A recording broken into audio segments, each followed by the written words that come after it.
What's up, guys? Welcome back to the channel. Today we are going to be covering how you can learn to stand out from the crowd. Specifically, we're talking about low content books. So yeah, let's just go ahead and get right into it.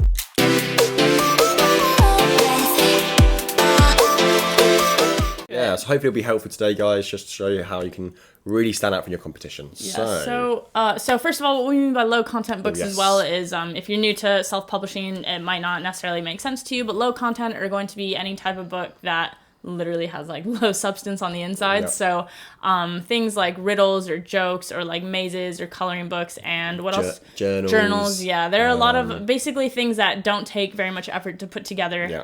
And yeah, it's not like a 30,000 word book, for example. Yeah. So that's what we're going to be covering. Yes. So we've got how many categories? So we did a bit of research earlier. We found 5 different low content niches.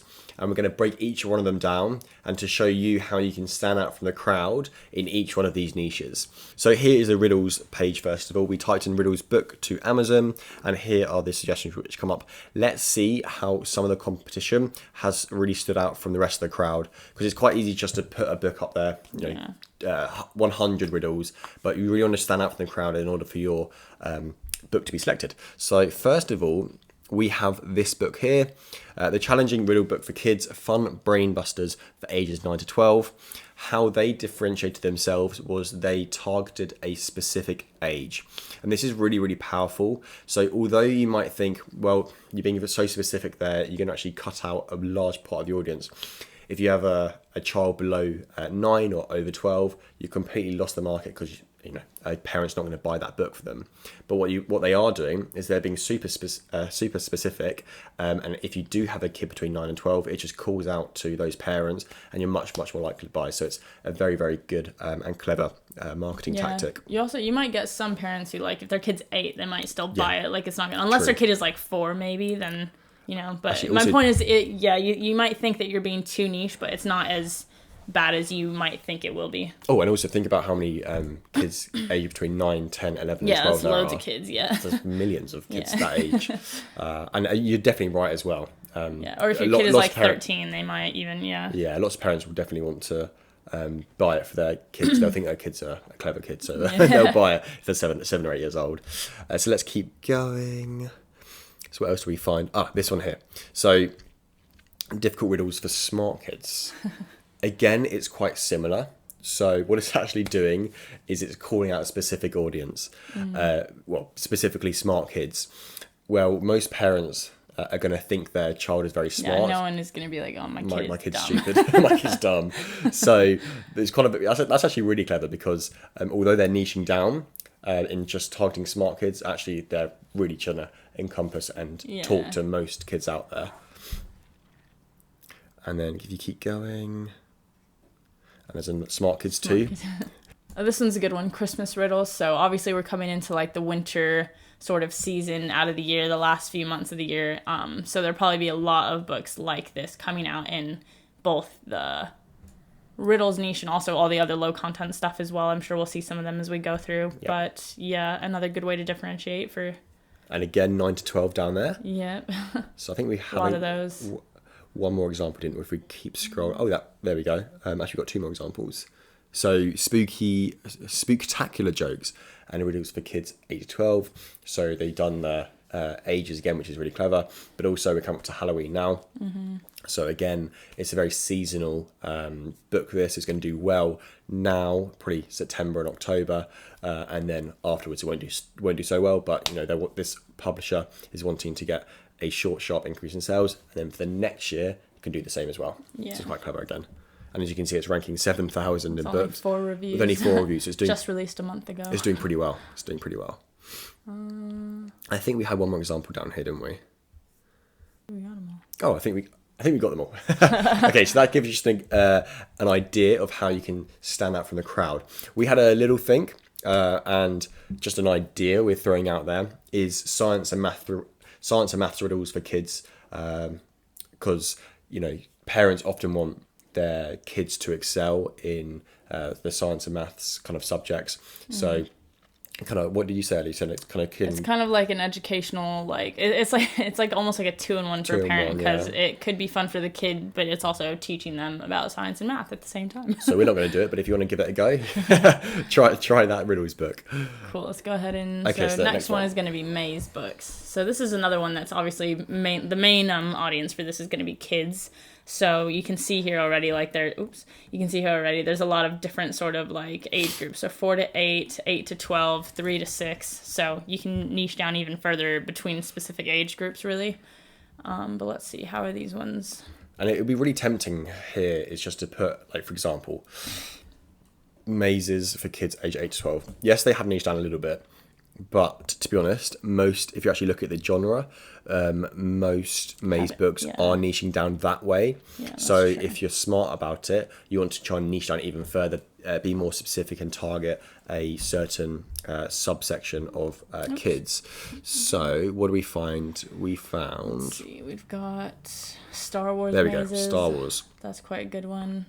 So obviously, I'm maybe being a bit generalistic here, but girls won't be so interested in Star Wars, but that might be speaking to young boys more, and I could imagine parents, if their kids interested in Star Wars, that's definitely going to speak to them, as opposed to any of the other maze books out there. So we found the Marvel, didn't we? Yeah, where's the 3D? Oh, there it is. Oh, this one's really good. So we really like this one, didn't we? Yeah, this one is, it's not the best cover, but the concept is really good, and it's obviously still selling quite well with the 17,000 BSR, but the concept of a 3D maze, as opposed to just like the 2D, start here, go to there on a flat, like... I kind of want the concept of a 3D, it's really cool, actually. I mean, the cover, it looks really cool. So the picture looks really cool, but the text up here looks kind of rubbish. Like just the picture of the mazes that are inside look cool. I'd definitely shout out to me if I was looking for a maze book to buy. And there you go again to the Halloween. Yeah. And we found another one, didn't we? The Marvel one, so you keep going down. Oh, this one's cool as well. The Amazing Nature puzzles. I mean, lots of kids are into nature. And parents like when their kids are into nature, so that you can imagine that doing pretty well. And here's another, the Marvel one is good. So I guess you can kind of just see how you can go into a specific type of low content niche and sort of pick some sort of topic or idea to make yours a bit different than the rest of them and just make them stand out a bit more. Stand out from the crowd. That's the whole essence of this, because there's lots of different just general maze books, but you got to try and really speak out to a specific audience. Yeah, exactly. We had a little think again, so potentially kids TV shows, mazes. I don't know any kids TV shows, but I'm sure you could do some research and you could find the most popular ones at the moment. I think that'd be quite exciting and be quite different. I haven't seen one of those. This might be a little bit controversial these days, but potentially a maze just for boys or maze just for girls. I haven't actually seen that either. That could be a different idea. Yeah. Okay, so next on to jokes books. All right, let's see what we've got on jokes books. So, dad jokes. That is kind of niching down, but I feel like it's been done quite a lot. It's been done, yeah. As of now, but... Okay, didn't we love this one? This one's really funny, actually, yeah. Once Upon a Time. Once Upon a Time, that's so good. I guess, although I didn't actually read it earlier, it says a guide to reading and telling jokes for kids. So maybe it's not actually a joke book, but that would be quite a good idea to actually make like a joke book of puns. Because that would definitely differentiate... because that's such a clever title, Once Upon a Time. It's really good. Sorry, just to clarify, we're looking at the rankings here as well when we're going down. So we get this from the DS Amazon Quick View, and it shows Amazon's overall ranking for each individual book. So 897 is very good. It's selling hundreds of copies per day, probably. 877, 899 is not selling too many at all, less than one a week, probably. Okay, just so you know. So this one's really good, isn't it? So talking about niching down, you're like niching down to the year. Yeah. So hilarious jokes for 8-year-old kids. Yeah, only 8. only 8. Yeah. So again, you'll be thinking, well, if I'm targeting just 8-year-olds, I'm missing out on 7, 9, 12, 13. Nope. But you're being so specific. Every single parent with an 8-year-old kid, if they're looking for a jokes book, is probably going to buy that one. Yeah. my kids 8. So do you want to just click on the series? Yeah, this is doing 3,000 books. Is selling loads as well. But yeah, this guy. So there you look, he's got a whole 6-year-olds, 7-year-olds, 8-year-olds, 9-year-olds, 10-year-olds, 11-year-olds. That's clever. He's got it all covered. That's very clever. Let's see, where else were we? So if you just go up a little bit, So this one's a little bit too broad. Sorry, jokes for kids. Yeah, yes, they are niching down a little bit, but as we said, in this category, in this niche again, a lot of publishers are niching down by age, so it's not really standing out from the crowd too much. Yeah. This one's doing very well, but it's got 20,000 reviews and it's been out for 3 years, so that might be a reason. What else do we have? So again, dad jokes, one-liner jokes as well. That's a little bit different. So again, it's just different from just a standard jokes book. There's also, you could probably do like adult joke books as well. So like ones that are a bit more... I think did we find one earlier? I'm not sure if we actually found one. I think we maybe just spoke about it. No, there was a naughty jokes book. Was there? I'm pretty sure there was. Clean jokes. Okay, this one we found earlier as well. The Mechanics? The Mechanic. Yes. Joke book. So this one is... We thought this one was a bit silly because the odds that there are going to be specifically mechanics coming on to Amazon specifically to buy joke books is probably really, really, really slim. So that's like almost too niching down. Yeah, you got to think about your audience and what your audience is going to consume. So, you know, as you said, like mechanics going on to Amazon to buy jokes, but probably not. So you got to kind of be quite smart about it, niche down, but you kind of got to reason with yourself. Is there an audience for your book that you're going to try and put out? Yeah, definitely. Yeah, so there's some ideas of how you can actually niche down in the jokes book niche. We had an idea, and potentially animal jokes could be a good one. So again, we're not going to do that, but if you want to give that a go. So next up we have word searches. So again, it'll be very easy just to have a word search book. For example, this one here, challenging word search, or word searches over here. But in order to stand out against the bigger publishers, you really want to try and be different. So this one here, positive vibes, it's doing very well, and it's very eye-catching. The cover's very good, but even though that positive vibe, it kind of has a feel-good feeling to it. So hence why it's doing pretty well. Again, seasonal stuff does very well. So this autumn word search has only got 22 reviews, but it's ranking 2,900 in books. But a nice cover as well. So seasonal stuff does very well. I'm sure winter word search can do pretty well soon as well. Couple more autumn word searches. Oh, that's the same one actually. The same one. I thought this one was quite funny. Useless information word search is just kind of funny. It made me laugh a little bit. Funny. And then serial killers as well. That one's very niche and quite interesting, I guess. Also, I've seen before. I don't think it was on this page, but a 60s word search. Oh yeah. All around the world word search as well. Yeah, around the world as well. So again, it's just thinking of different things which haven't been done before is kind of the key take-home message. Word search Bible verse for women. That one's like specific because it's Bible and it's also for women. Yeah, exactly. I think the Bible one's been done quite a bit, but they've obviously done a play in it. Naughty word search. This is probably what you're thinking of. There we go. That was it. That's it. It's quite funny actually. Again, doing quite well. Yeah. We had an idea, so we had a Christmas songs word search.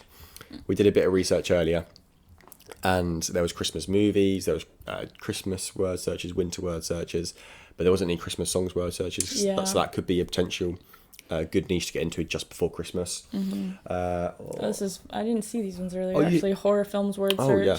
Mother's Kitchen word search. That's pretty funny. The thing about word search is actually this one's a bit easier to sort of branch out, I think, than like mazes or whatever, because it is. You can pick any interesting topic almost and make a word search out of it, or uninteresting, like Mother's Kitchen. It's random, but it definitely will call out to certain people. And what was your good idea? What was my idea? Latin. Oh, Latin names of animals instead of their like regular everyday names. And for like plants and stuff as well, that'd be an interesting one. It'd be a bit tougher as well to find the words rather than just finding like the words that we're used to seeing. Yeah, actually, I really like that idea. Like tiger, elephant, you actually almost said, should we not give that one away?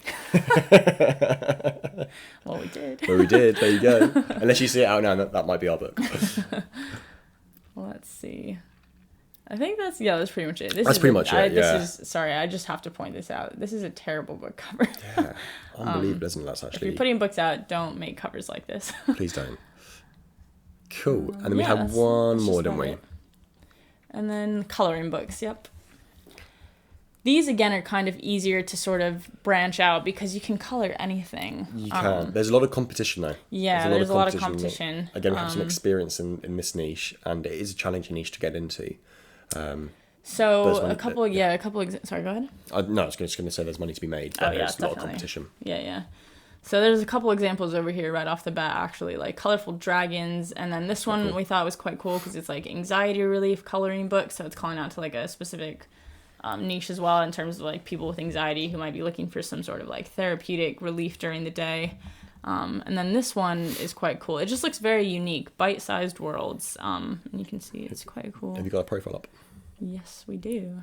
This girl has lady.